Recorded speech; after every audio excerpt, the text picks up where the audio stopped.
नमस्कार. आवाज महाराष्ट्रामध्ये आपल्या सगळ्यांचं पुन्हा एकदा स्वागत. आपण चर्चा करतो आहे पंतप्रधान नरेंद्र मोदी यांच्या दौऱ्याचं राजकारण केलं जात आहे का, आणि काँग्रेस या निमित्तानं मोदींना आणि पर्यायानं भाजपला घेरण्याचा प्रयत्न करत आहे का. मगाच्या सत्रामध्ये मगाच्या सेगमेंटमध्ये काँग्रेसचे प्रवक्ते हरीश रोगे यांनी थेट भाजपला म्हटलेलं आहे की मोदींची जी हिटलरशाही आहे किंवा हुकुमशाही प्रवृत्ती आहे त्यातून असे प्रकार घडत आहेत. याच अनुषंगानं आता मी जाणार आहे भाजपचे प्रवक्ते केशव उपाध्याय यांच्याकडे. केशव, मला सांगा, आता हे सगळं आपण पाहतो आहे, मगाशीच हरीश रोगे म्हणाले किंवा अकोलकर सर म्हणाले किंवा प्रकाश पवार यांनी त्यांची भूमिका मांडलेली आहे. या अनुषंगानं मोदींचे हे सगळे जे कार्यक्रम आता होत आहेत, विकास कामांचं उद्घाटन असेल किंवा भूमिपूजन असेल, वास्तविक ह्या सगळ्या कार्यक्रमांची किंवा या विकास कामांची सगळी पायाभरणी जी आहे ही UPA सरकारच्या काळात झालेली होती. असं असताना आता मोदी पंतप्रधान झाले म्हणून त्यांच्या हस्ते उद्घाटन होणं किंवा भूमिपूजन होणं, याचा अर्थ तुम्ही ते श्रेय लाटण्याचा प्रयत्न तर करत नाही ना, असा होतो. तर एकूण आता काँग्रेसनं जी भूमिका मांडली आणि तुमच्यावरती थेट आरोप केलेले आहेत, याचा प्रतिवाद तुम्ही कसा कराल? दुर्गेशजी, मी खरं मगाशी ऐकत होतो काँग्रेस प्रवक्त्यांचं सगळं लंबचौडं भाषण. असं आहे की आपल्याकडे मुद्दे नसले काही की मग हिटलर काय आणखीन काय काय ते शब्द वापरले, त्या शब्दात मला परत जायचं नाहीये. पण शेवटी मुद्द्यांवर ज्यावेळी चर्चा करता येत नाही त्यावेळी माणूस अशा प्रकारच्या शब्द वाक्य रचनेचा आधार घेत असतो. एक पहिलं आता आपण मुद्दे की करत जाऊ. काय झालं की सोलापुरातलं काय रस्त्याचं, म्हणजे मला मान्य आहे की काय पूर्वी झालं होतं, आता त्यांनी उद्घाटन केलं. हे 2004 साली आमच्या सरकारने, वाजपेयी सरकारने काही प्रकल्प सुरू केले असतील, त्याची नंतरच्या काळामध्ये उद्घाटनं मनमोहन सिंगांनी केली. की जी चांगली अर्थव्यवस्था आम्ही 2004ला सोडली होती ती पुढे 2 वर्ष सातत्याने काँग्रेस सरकारला फायदेशीर ठरली. त्यामुळे हे घडतं, यात नवीन घडण्याचं कारण काही नाही. आता लक्षात घ्या, सुरुवात कोणी केली म्हणजे मनमोहन म्हणजे मोदींनी या विषयात काही भाषण केलं होतं का? सुरुवात केली असेल तर ती पृथ्वीराज चव्हाणांनी सुरुवात केली. म्हणजे त्यांनी जो सेसचा प्रश्न इथे जो मांडला, तो सेसचा प्रश्न काय आजचा आहे, गेल्या 100 दिवसातला आहे, गेल्या 2-3 महिन्यातला आहे. सेस नीट चालत नाहीयेत आणि त्याची कारणं आहेत, ती कारणं जुनी कारणं आहेत. मग त्यावेळी की ही तिथे मांडण्याचं कारण काय होतं? तिथे अशा पद्धतीने की जणू आडबार ती मांडायला हरकत नाही. शेवटी राज्याचे मुख्यमंत्री आहेत, त्यांनी पंतप्रधानांकडे मागणी मांडली पाहिजे, तर आक्षेप असण्याचं कारण नाही. पण ती अशी मांडायची जणू काय आता तुम्ही हे म्हणजे तुमच्यामुळेच होतं अशा पद्धतीने मांडणी करणं. आता स्वाभाविक आहे की नंतर मोदी बोलले, मोदी म्हणाले की हा प्रश्न आजचा नाही, मी दुरुस्त करू शकतो. म्हणजे जुनं दुखणं आहे, तर डॉक्टर नाहीये. आता पूर्वी बोलता येत नव्हतं.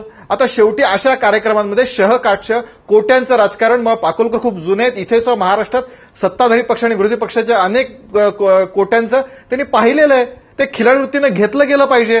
म्हणजे विलासराव मुंडेंच्या एकमेकांच्या कोट्या असतील, अनेकांच्या कोट्या ह्या बघितल्या जातात. दुसरं त्याचं सोलापुरातलं आपण उदाहरण घेऊ. सोलापुरात सुद्धा कसा दुष्काळामुळे गॅस आणि हे मिळत नाहीये, पुन्हा तेच केलं. आता तिथे मोदींनी तेच सांगितलं. ह्याच्यापूर्वी हे प्रश्न हे आजचे आहेत का हो, गेल्या 3 महिन्यातले आहेत का हो?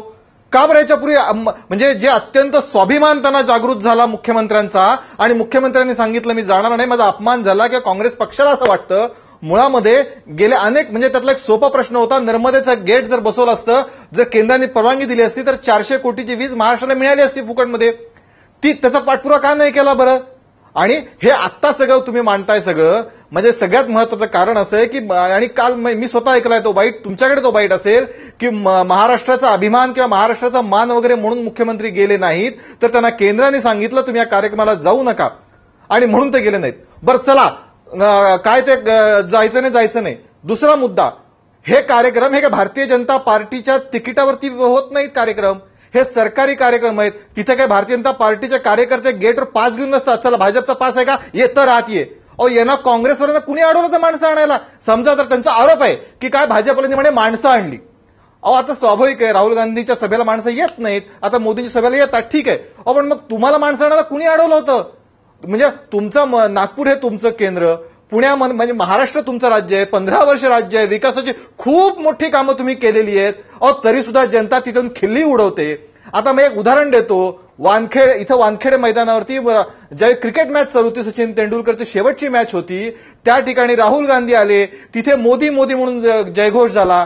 मला सांगा, ती काय तिकीट काढून मोदीने पाठवली का? असं आहे की विदर्भावरती अन्याय करायचा, विदर्भाचा विकास पहिल्यांदा सुरू होतोय हे काँग्रेसवाल्यांना पाहवत नाहीये. वर्षानुवर्ष सातत्य केल्यानंतरही विदर्भात काही करता आलं नाही. किंवा मोदीने आता विकासाची भाषा सुरू केली आहे, त्याच्यामध्ये धावण्याची क्षमता काँग्रेसमध्ये आता नाहीये. आणि त्या पराभूत मानसिकतेमधून आज अशा प्रकारचे बालिश म्हणजे विरोधी पक्षनेतेपद मिळालं नाही. कालच ज्या दिवशी काँग्रेसनं निर्णय घेतला की आमचे मुख्यमंत्री जाणार नाही, नेमका त्याच दिवशी काँग्रेसचा विरोधी पक्ष पद मिळणार नाही हा निर्णय आला होता.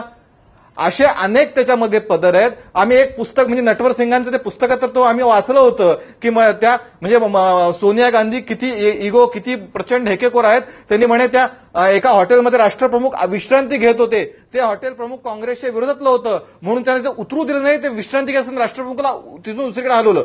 तसाच प्रकार काय हा सगळा इथं सुरू नाही ना. आणि त्यामुळे राजकारण करत असेल तर काँग्रेस करतंय, मोदी येत आहेत, विकासाच्या घोषणा करतायत आणि त्या पद्धतीने पुढे जातील. आता त्यांना विकासाच्या ह्याच्यात बसायचं नाही काँग्रेसला, त्यांची मर्जी. बरोबर, तुमचा मुद्दा तुम्ही मांडलेला आहे, प्रतिवाद केला आहे की काँग्रेस त्यांचं राजकारण करत आहे, काँग्रेस मोदींच्या विकासाच्या धोरणाच्या सोबत धावू शकत नाही असं तुम्ही म्हटलेलं आहे. याच अनुषंगाने मी आता भालचंद्र कांगूंकडे जाणार आहे.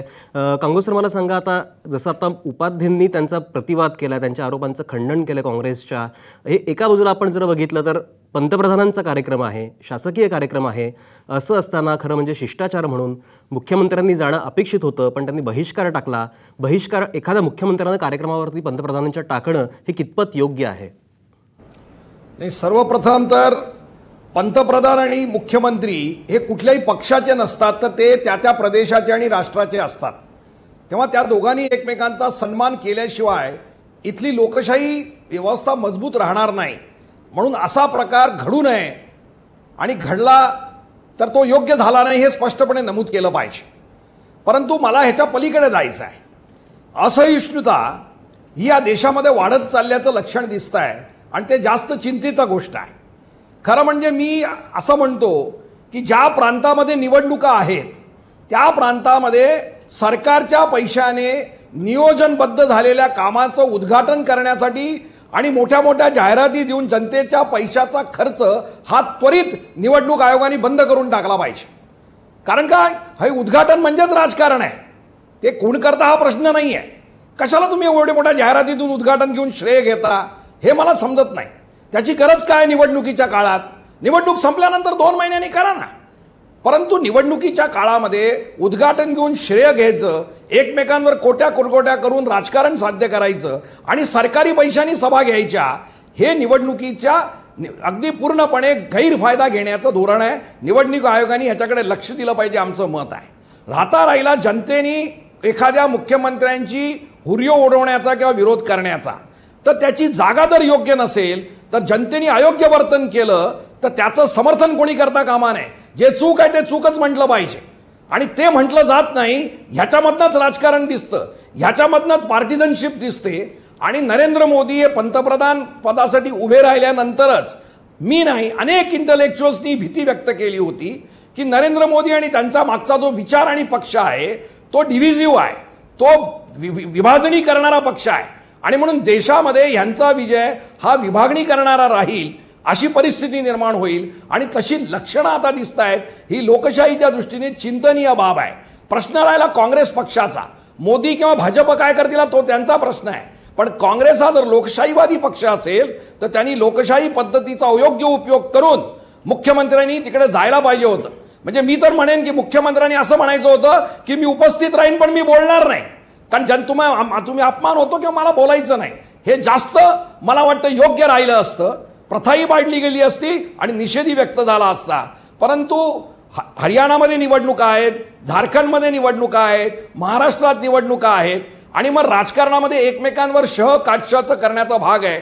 त्याच्यामध्ये काँग्रेसकडनं ही चुकीची खेळी गेलेली आहे आणि ती लोकशाहीसाठी योग्य नाही असं माझं मत आहे. बरोबर आहे. हाच मुद्दा घेऊन मला आता अकोलकर सर बोट वर करतात. अकोलकर सरांना मी विचारतो की अकोलकर सर, आता जसं कांगो सरांनी मुद्दा मांडलेला आहे की निवडणुका ज्या राज्यांमध्ये येऊ घातलेल्या आहेत त्याच राज्यांमध्ये कुठेतरी नरेंद्र मोदींचे कार्यक्रम होताना दिसत आहेत. काय नेमकं आहे? नाही, मी कांगो यांच्याशी पूर्णपणे सहमत आहे की त्यांनी 2-3 मुद्दे मांडले, ते दोन्ही फार चांगले मुद्दे होते.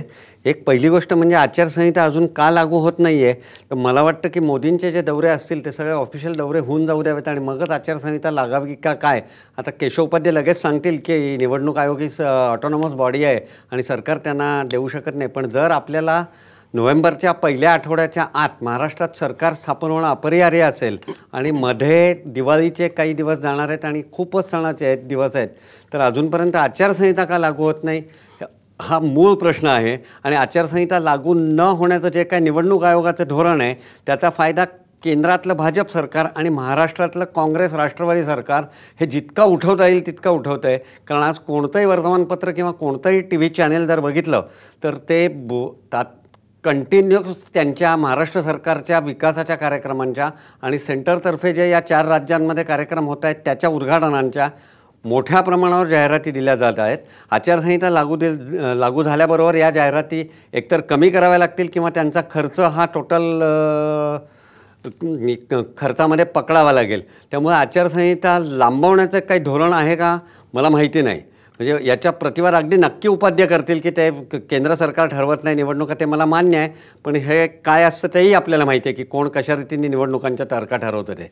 त्यामुळे मी पूर्णपणे कांगोयांना पाठिंबा देतो की निवडणूक आयोगाने हस्तक्षेप करून या महाराष्ट्रातल्या सरकारतर्फे दिल्या जात असणाऱ्या जाहिराती आणि फक्त जम्मू काश्मीर, हरियाणा, महाराष्ट्र आणि झारखंड या 4 राज्यांमध्ये होत असलेले पंतप्रधान किंवा अन्य भाजप मंत्रिमंडळातल्या लोकांचे नेते यांच्या दौऱ्याला कुठेतरी काहीतरी अटकाव करावा असं मला वाटतं. अगदी बरोबर आहे की आता ज्या राज्यांमध्ये खरं म्हणजे निवडणूक आयोग घातलेले आहे तिथेच जर अशा पद्धतीचे दौरे पंतप्रधानांचे होऊ लागले आणि आचारसंहिता कुठेतरी लांबू लागली तर त्याच्यामुळे हे वाद निर्माण होऊ शकतात, राजकारण हे तापू शकतं. याच अनुषंगानं आपल्याला परत केशव उपाध्याय आणि हरीश रोगे यांनाही बोलतं करायचं आहे. पण कार्यक्रमात वेळ झाली एका छोट्याशा ब्रेकची. आपण पाहत राहा आवाज महाराष्ट्राचा.